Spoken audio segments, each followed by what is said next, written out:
Hello children, welcome to असा education. आज हम करेंगे 11वीं क्लास की हिंदी की किताब अंतरा का नवा चैप्टर भारतवर्ष की उन्नति कैसे हो सकती है। इसके हम करेंगे प्रश्न उत्तर। तो आइए देखते हैं आपका पहला प्रश्न क्या है। आपका पहला प्रश्न है, पाठ के आधार पर स्पष्ट कीजिए कि इस अभागे देश में, जो कि आलसी देश है, जो कुछ हो जाए वही बहुत कुछ है, क्यों कहा गया है। तो ये क्यों कहा गया है कि इस अभागे आलसी देश में जो कुछ हो जाए वही बहुत है। तो आंसर होगा, लेखक ने यह शब्द इसलिए कहे हैं क्योंकि हमारे देश के लोग बहुत आलसी हैं, काम करना नहीं चाहते। तो अंग्रेज़ों के ज़माने में ऐसा नहीं था कि भारतवासियों को उन्नति के अवसर नहीं मिले थे, पर हम इतने आलसी थे कि हम कुछ भी नहीं कर पाए। इसलिए उन दिनों जो कुछ भी थोड़ा बहुत किसी ने किया, उसी को लेखक ने बहुत कुछ मानने के लिए कहा। मतलब हम लोग इतने आलसी थे कि हम अपनी उन्नति नहीं कर पाए। ऐसा नहीं था कि अंग्रेज़ों के ज़माने में, अंग्रेज़ों के राज्य में भारतवासियों को उन्नति के अवसर नहीं थे। उन्नति के बहुत अवसर मिले, लेकिन हम लोग इतने आलसी थे कि हम कुछ कर ही नहीं पाए। और जो कुछ हमने किया ज़रा बहुत, तो लेखक ने कहा है कि इसी को बहुत समझना चाहिए कि हमने कुछ कर लिया। तो उसके अनुसार कुछ ना करने तथा भाग्य भरोसे बैठे रहने से तो अच्छा यही है कि जो हो रहा है वही बहुत कुछ है। आपका अगला प्रश्न है, जहाँ रावत साहब बहादुर जैसे कलेक्टर हो, वहाँ क्यों ना ऐसा समाज हो। तो वाक्य में लेखक ने किस प्रकार के समाज की कल्पना की है। आंसर होगा, रावत साहब बहादुर कलेक्टर थे। लेखक ने अकबर के समाज के समान उनके समाज के बादशाह की कल्पना की थी। तो उनके वहाँ होने से बलिया का समस्त संभ्रांत वर्ग वहाँ एकत्र था। ऐसा लग रहा था मानो रावत साहब बहादुर अकबर हैं, तथा उनके मुंशी जो हैं चतुर्भुज, सहाय तथा बिहारी लाल अकबर के दरबारी अबुल फजल और टोडरमल हैं। उसे यह समाज अत्यंत सभ्य, अनुशासित तथा श्रेष्ठ लग रहा था। तो जो लेखक थे उनको ऐसा लग रहा था कि रावत साहब का जो समाज है वो बिल्कुल अकबर के समाज के समान है। तो जिस तरह से अकबर के उस दरबार में अबुल फजल और टोडरमल थे, उसी तरह उनको लग रहा था कि रावत साहब बहादुर के दरबार में जो चतुर्भुज सहाय हैं और बिहारी लाल हैं, वो अकबर के दरबारी अबुल फजल और टोडरमल हैं। तो उनको ऐसा लग रहा था जैसे रावत साहब बहादुर का जो दरबार था वो बहुत सभ्य, अनुशासित और श्रेष्ठ हो। तो इसलिए वो कहते हैं कि जहाँ रावत साहब बहादुर जैसे कलेक्टर हो, तो वहाँ ऐसा समाज क्यों नहीं होगा। वहाँ बिल्कुल ऐसा ही समाज होगा जैसा कि अकबर के ज़माने में था। तो जिस तरह से अकबर के ज़माने में जो समाज था वो वहाँ पे बहुत से संभ्रांत वर्ग के लोग इकट्ठे हो जाते थे जब उनका दरबार लगता था, उसी तरह रावत साहब बहादुर कलेक्टर थे। और लेखक ने अकबर के समाज के समान उनके समाज के बादशाह की कल्पना की थी। उनके वहाँ होने से बलिया का समस्त संभ्रांत वर्ग जो था वो एकत्रित हो जाता था। तो ऐसा लग रहा था मानो रावत साहब बहादुर अकबर हैं, तथा उनके मुंशी जो हैं, जो रावत साहब बहादुर हैं, उनके जो मुंशी चतुर्भुज सहाय हैं और बिहारी लाल वो जो बिहारी लाल हैं वो अकबर के दरबार के अबुल फजल और टोडरमल हैं। तो मुंशी चतुर्भुज सहाय और बिहारी लाल उनको अबुल फजल और टोडरमल के समान लग रहे थे। तो उनका जो ये समाज था वो उनको अत्यंत सभ्य, अनुशासित तथा श्रेष्ठ लग रहा था। आपका अगला प्रश्न है, जिस प्रकार ट्रेन बिना इंजन के नहीं चल सकती, ठीक उसी प्रकार हिंदुस्तानी लोगों को कोई चलाने वाला हो। इससे लेखक ने अपने देश की खराबियों के मूल कारण खोजने के लिए क्यों कहा है। तो आंसर होगा, हिंदुस्तानी लोगों की रेलगाड़ी से तुलना इसलिए की गई है क्योंकि जैसे रेलगाड़ी होती है वो बिना इंजन के नहीं चल सकती, तो रेलगाड़ी को चलाने के लिए इंजन की आवश्यकता होती है। वैसे ही हिंदुस्तानी लोग स्वयं काम करने के आदी नहीं होते, उनसे काम करवाने के लिए इंजन समान मुखिया की आवश्यकता होती है। इसलिए वह देशवासियों को उन मूल कारणों को खोजने के लिए कहता है जिनसे देश में खराबियां पैदा हो गई हैं। तो इन कमियों को ढूंढकर इन्हें दूर करने से ही हम अपने देश की उन्नति में सहायक हो सकते हैं तथा बिना किसी मुखिया के आगे बढ़ सकते हैं। तो यहाँ पे लेखक का यही कहना है कि हमें वो वजह ढूंढनी चाहिए, उन कारणों को ढूंढना चाहिए जिससे देश में खराबियां पैदा हो गई हैं, और इन कमियों को ढूंढकर इन्हें दूर करना चाहिए ताकि हम अपने देश की उन्नति कर सकें। तो हम जो आलसी हुए हैं, आलसी बने बैठे हैं, क्यों बने बैठे हैं, हमें किस तरह से देश की उन्नति करना चाहिए, हमारे देश में लोगों के अंदर कौन कौन सी ऐसी कमियां हैं जिनसे देश में खराबियां पैदा हो गई हैं। तो इन कमियों को ढूंढकर इन्हें दूर करने से हम अपने देश की उन्नति कर सकते हैं और बिना किसी मुखिया के आगे बढ़ सकते हैं। मतलब हमें कोई ऐसा आदमी नहीं चाहिए जो हमें चलाए, तो हम किसी मुखिया के बिना ही अपने आप काम कर सकते हैं और देश की उन्नति कर सकते हैं। अगला प्रश्न है, देश की सब प्रकार से उन्नति हो सके इसके लिए लेखक ने जो उपाय बताए हैं उनमें से किन्हीं 4 का उदाहरण सहित उल्लेख कीजिए। तो आंसर होगा, हर क्षेत्र में उन्नति करनी होगी, जैसे धर्म में, घर के काम में, रोजगार में, शिक्षा में और शारीरिक और मानसिक विकास में, समाज की सोच में, छोटे बड़े में भेदभाव को दूर करने आदि सब में उन्नति करनी होगी। तो ऐसी बातों और चीज़ों से दूर रहना होगा जो देश की उन्नति में बाधक हों।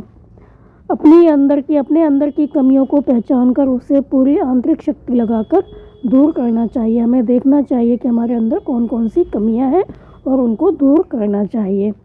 जैसे उन्होंने एग्जाम्पल दिया, उन्होंने उदाहरण दिया कि जिस प्रकार कोई दूसरा व्यक्ति घर में गलत विचार से घुस जाता है तो क्या करते हैं, हम उसको निकालने के लिए अपनी पूरी शक्ति लगा देते हैं। वैसे ही जो बातें उन्नति के मार्ग में कांटे बनती हैं उन्हें जड़ से उखाड़ फेंकना चाहिए। इसके लिए कुछ लोग उन लोगों को जाति और धर्म का नाश करने वाला कहेंगे, तो उनकी बातों पर हमें ध्यान नहीं देना चाहिए। कुछ लोग कहेंगे ये पागल है, निकम्मा है, लेकिन उनकी बातों को अनसुना करना चाहिए। तो जो कुछ भी देश की उन्नति में बाधक है उनको दूर करना चाहिए। केवल देश हित के बारे में सोचना चाहिए, तभी देश की उन्नति हो सकती है, तभी देश उन्नति कर सकेगा। आपका अगला प्रश्न है, लेखक जनता से मतांतर छोड़कर आपसी प्रेम बढ़ाने का आग्रह क्यों करता है। आंसर होगा, लेखक जनता से मतांतर के भेदभावों को छोड़कर आपसी प्रेम भाव बढ़ाने का आग्रह इसलिए करता है क्योंकि इससे आपसी भाईचारा बढ़ेगा। इससे हम जाति तथा वर्गगत संकीर्णता से मुक्त होकर देश की उन्नति के लिए मिलजुल कर प्रयास करेंगे। तो भारतवर्ष को आगे बढ़ने से कोई नहीं रोक सकेगा, इसलिए एकता की शक्ति के सामने कोई भी नहीं टिक सकेगा। तो हमारे अंदर जो भी मतभेद हैं उनको हम छोड़ दें पीछे और हम क्या करें, देश की उन्नति के लिए काम करें। तो लेखक जनता से मतांतर छोड़कर आपसी प्रेम बढ़ाने का आग्रह इसलिए करता है ताकि देश उन्नति कर सके। अगर हम छोटी संकीर्णता लिए बैठे रहेंगे, हम यही सोचते रहेंगे कि ये इस जाति का है, ये इस वर्ग का है, तो हमारा देश उन्नति नहीं करेगा, हम आपस में ही लड़ते रहेंगे। इसलिए जो लेखक है वो जनता से मतांतर छोड़कर जो हमारे अंदर मतभेद आपस में पनप रहे हैं उनको त्याग कर आपसी प्रेम बढ़ाने का आग्रह करता है ताकि हम देश की उन्नति के लिए प्रयास कर सकें। आपका अगला प्रश्न है, आज देश की आर्थिक स्थिति के संदर्भ में निम्नलिखित वाक्य को एक अनुच्छेद में स्पष्ट कीजिए। वाक्य है, जैसे 1000 धारा होकर गंगा समुद्र में मिलती है, जैसे गंगा की 1000 धाराएं बनती हैं और वो समुद्र में मिलती हैं जाके, वैसे ही तुम्हारी लक्ष्मी 1000 तरह से इंग्लैंड, फ्रांस, जर्मनी, अमेरिका को जाती है। तो लेखक का क्या अभिप्राय है ये कहने का, आपको ये बताना है। आंसर होगा, आज हमारे देश में अनेक विदेशी कंपनियां अपना सामान बेच रही हैं, जैसे चीन, अमेरिका, इंग्लैंड, जर्मनी, जापान आदि देशों से विभिन्न प्रकार की ऐसी वस्तुएं भी हमारे देश में बेची जा रही हैं जिनका उत्पादन हम भी कर सकते हैं। जैसे चीन से साइकिल, मूर्तियाँ, खिलौने आदि भारतीय बाज़ारों में भारतीय उत्पादों को मात दे रहे हैं।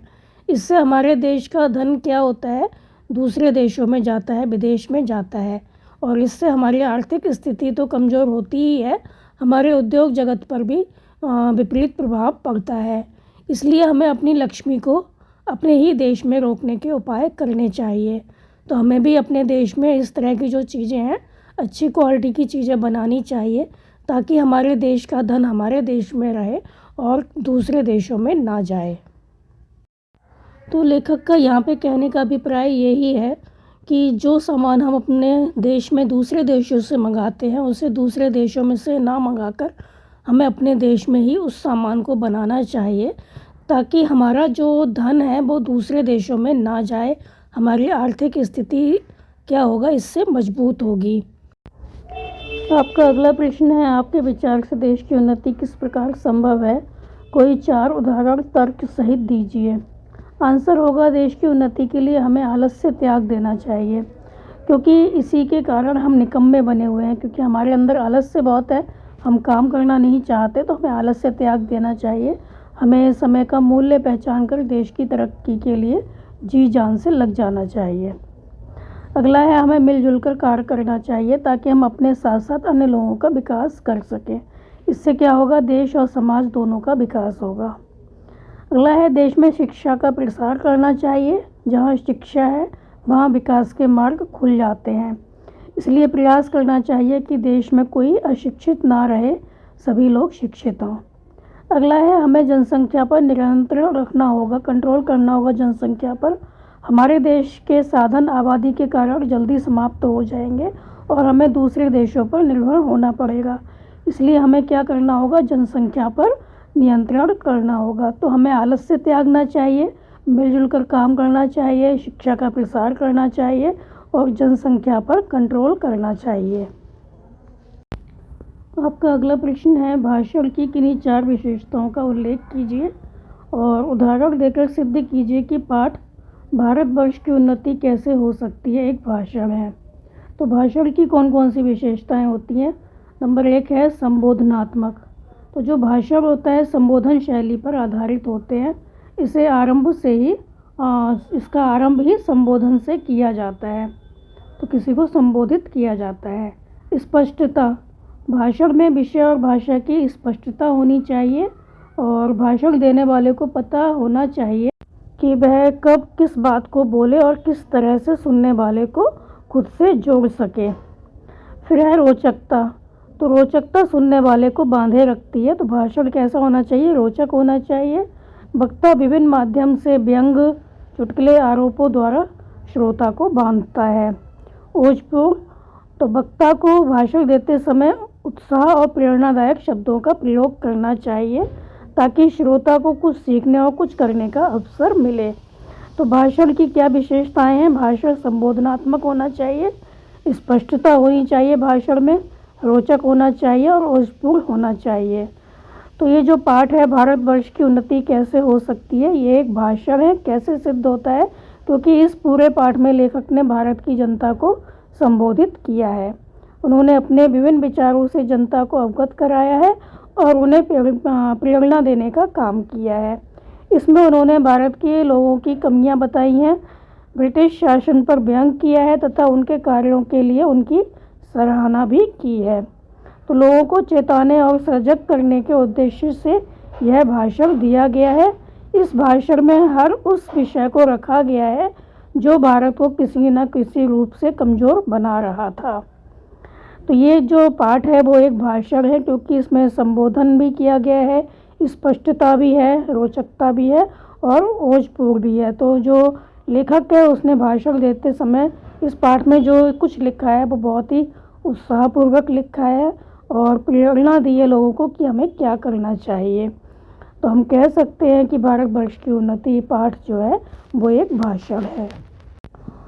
फिर आपका अगला प्रश्न है, अपने देश में अपनी भाषा में उन्नति करो से लेखक का क्या अभिप्राय है, क्या तात्पर्य है। वर्तमान संदर्भों में इसकी प्रासंगिकता पर अपने विचार प्रस्तुत कीजिए।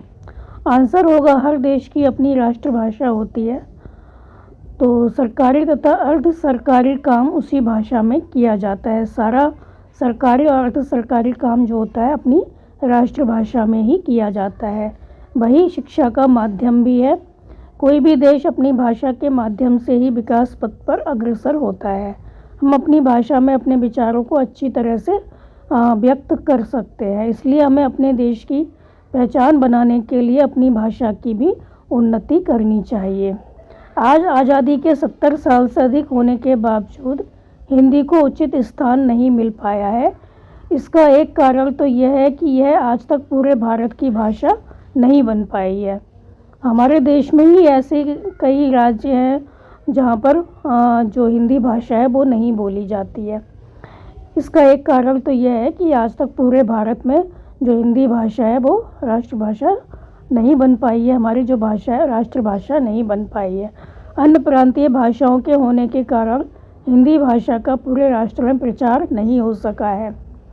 अभी के समय में भी हिंदी का विस्तृत ज्ञान रखने वाले को उतना महत्व नहीं दिया जाता और हिंदी अपमानित होती रही है। आज भी कई संगठन हिंदी को राष्ट्रीय भाषा का अधिकार दिलाने के लिए संघर्ष कर रहे हैं। तो यहाँ पर यही बताया गया है कि हमारी राष्ट्रभाषा कौन सी है, हिंदी है। तो अपनी राष्ट्रभाषा की उन्नति के लिए हमें हिंदी भाषा का बहुत अधिक प्रचार प्रसार करना चाहिए। तो यहाँ पर अलग अलग प्रांत हैं और वहीं पे जो प्रांतीय भाषा होती है उसी पर जोर दिया जाता है, वही बोली जाती है। हिंदी का प्रचार पूरे राष्ट्र में नहीं होता है। तो अभी के समय में भी हिंदी का विस्तृत ज्ञान रखने वाले जो लोग हैं, जिनको हिंदी अच्छे से आती है, उनको भी इतना अधिक महत्व नहीं दिया जाता और हिंदी वाले जो हिंदी बोलते हैं उनको सही से लोग नहीं देखते हैं, इंग्लिश को ज़्यादा लोग महत्वता देते हैं। तो आज के टाइम में भी क्या होता है, हिंदी का विस्तृत ज्ञान रखने वालों को उतना महत्व नहीं दिया जाता और हिंदी क्या होता है, अपमानित होती रही है। तो आज भी कई संगठन हिंदी को राष्ट्रीय भाषा का अधिकार दिलाने के लिए संघर्ष कर रहे हैं। तो अपने देश में अपनी भाषा में उन्नति करो से लेखक का तात्पर्य यही है कि जब हमारे देश की भाषा जो है सब जगह बोली जाएगी, इसको मान सम्मान मिलेगा, तो हमारे देश की भाषा में जब भी हम कहीं जाएंगे उसमें बात करेंगे तो लोग हमें अच्छी निगाह से देखेंगे, हमारा अपमान नहीं करेंगे। तो अपनी हिंदी को राष्ट्रीय भाषा का अधिकार दिलाने के लिए हमें क्या करना चाहिए, संघर्ष करना चाहिए। आपका अगला प्रश्न है, निम्नलिखित गद्यांशों की व्याख्या कीजिए। यहाँ पे कुछ पंक्तियाँ दी गई है तो आप अपनी बुक में देख लेना। सास के अनुमोदन से लेकर फिर प्रदेश चला जाएगा, यहाँ तक पंक्ति है, इसका आपको बताना है कि इसकी क्या व्याख्या होगी। तो सास के अनुमोदन से फिर प्रदेश चला जाएगा। तो आंसर होगा, इन पंक्तियों में लेखक ने भारतवासियों के आलस्य प्रवृत्ति पर कटाक्ष किया है। तो वो बताते हैं कि एक बहू अपनी सास से पति से मिलने की आज्ञा लेकर पति के पास गई। तो एक बहू होती है, अपनी सास से आज्ञा लेती है और पति से मिलने जाती है। वहाँ उसका मिलन नहीं हो पाता क्योंकि वो लज्जा के कारण कुछ नहीं बोल पाती है। सारी परिस्थितियाँ उसके अनुकूल थीं, वो जाती, बात करती, लेकिन वो उसके अंदर इतना शर्म लिहाज था कि वो बोल ही नहीं पाई। उसके अंदर लज्जा इतनी ज़्यादा थी कि वो बात ही नहीं कर पाई, मगर लज्जा उसके मार्ग की सबसे बड़ी बाधा बन गई। उसे इस कारण पति का मुख देखना भी नसीब नहीं हुआ। अब उसे इसका दुर्भाग्य कहें कि अगले दिन उसका पति वापस जाने वाला था, अतः उसने आया अवसर गंवा दिया। वो चाहती तो बात कर सकती थी, लेकिन लज्जावश वो बात नहीं कर पाती है। तो इसके माध्यम से लेखक बताना चाहते हैं कि भारतवासियों को सभी प्रकार के अवसर मिले हुए हैं। भारतवासियों में आलस्य इस प्रकार छाया हुआ है कि वह इस अवसर का सही उपयोग नहीं कर पा रहे हैं। तो इसी तरह भारत के लोग हैं, उन्हें सभी अवसर मिले हुए हैं, सभी सुविधाएं मिली हुई हैं, लेकिन उनके अंदर इतना अधिक आलस्य है कि वो जो सुविधाएं मिली हैं उसका ठीक प्रकार से प्रयोग नहीं कर पा रहे हैं। तो इसके बाद ये अवसर चला जाएगा तो हमारे पास दुख और पछतावे के अतिरिक्त कुछ नहीं बचेगा। तो लेखक का यहाँ पे यही कहना है कि हमें समय रहते काम को कर लेना चाहिए। अगर वो लज्जा को त्याग कर अपने पति से बात करती तो उस दिन उसका मिलन हो जाता। इसी प्रकार भारतवासी जो है अपने आलस्य को त्याग कर जो अवसर उन्हें मिले हुए हैं उसका उपयोग करें तो हमारा देश काफ़ी उन्नति कर सकता है। आपकी अगली पंक्तियां हैं, दरिद्र कुटुंबी इस तरह से लेकर वही दशा हिंदुस्तान की है। तो आप अपनी बुक में देखिए कि ये पंक्तियां कहाँ से कहाँ तक हैं। तो इसका आंसर होगा, इन पंक्तियों में लेखक क्या कहते हैं कि एक गरीब परिवार समाज में अपनी इज्जत बचाने में असमर्थ हो जाता है। लेखक एक उदाहरण के माध्यम से अपनी बात स्पष्ट करते हैं। तो वो कहते हैं कि गरीब तथा कुलीन वधू अपने फटे हुए वस्त्रों में अपने अंगों को छुपाकर अपनी इज्जत बचाने का हर संभव प्रयास करती है। भाव यह है कि उसके पास साधन बहुत ही सीमित हैं, उसके पास इतने वस्त्र नहीं होते और वह उसमें ही कोशिश करती है कि किसी तरह वो अपने अंगों को छुपा ले। ऐसे ही भारतवासियों का हाल है, चारों ओर गरीबी विद्यमान है, सभी गरीबी से त्रस्त हैं। इसके कारण लोग अपनी इज्जत बचा पाने में असमर्थ हो रहे हैं। यह गद्यांश भारत की गरीबी का मार्मिक चित्रण प्रस्तुत करता है। तो लेखक ने यहाँ पर यही बताया है कि एक जैसे गरीब परिवार होता है उसमें एक महिला होती है, वो फटे वस्त्रों को पहनती है, लेकिन अपने इन फटे वस्त्रों में ही वो अपनी इज्जत बचाने का प्रयास करती है। इसी तरह हम भारतवासियों का हाल है। तो हमारे पास पूरे पर्याप्त साधन नहीं है, चारों ओर गरीबी विद्यमान है, सभी गरीबी से त्रस्त हैं। इस कारण लोग अपनी इज्जत बचा पाने में असमर्थ हो रहे हैं। तो जो ये गद्यांश है वो भारत की गरीबी का मार्मिक चित्र प्रस्तुत करता है। आपकी अगली पंक्तियां हैं, वास्तविक धर्म से लेकर शोधे और बदले जा सकते हैं। इसका आंसर होगा, इसकी व्याख्या होगी, यह गद्यांश उस स्वरूप को दर्शाता है जो भारत में विद्यमान धर्मों का है। तो धर्म मनुष्य को भगवान के चरण कमलों की भक्ति करने के लिए कहता है, हमें इसे समझना होगा। जो अन्य बातें धर्म के साथ जोड़ी गई हैं वो समाज धर्म कहलाती हैं। समय और देश के अनुसार इनमें परिवर्तन किया जाना चाहिए। तो धर्म का मूल स्वरूप हमेशा एक सा रहता है, बस हमें उन्हें व्यवहारिक पक्ष को बदलने का प्रयास करना चाहिए। हमें क्या करना चाहिए, उसका जो व्यवहारिक पक्ष है उसको बदलने का प्रयास करना चाहिए। तो ये थे आपके इस पार्ट के क्वेश्चन आंसर। आप इसको अच्छे से समझ कर याद कर लीजिए और हमारे चैनल ऐसा एजुकेशन को लाइक कीजिए, सब्सक्राइब कीजिए और शेयर करना बिल्कुल मत भूला करिए। Thank you.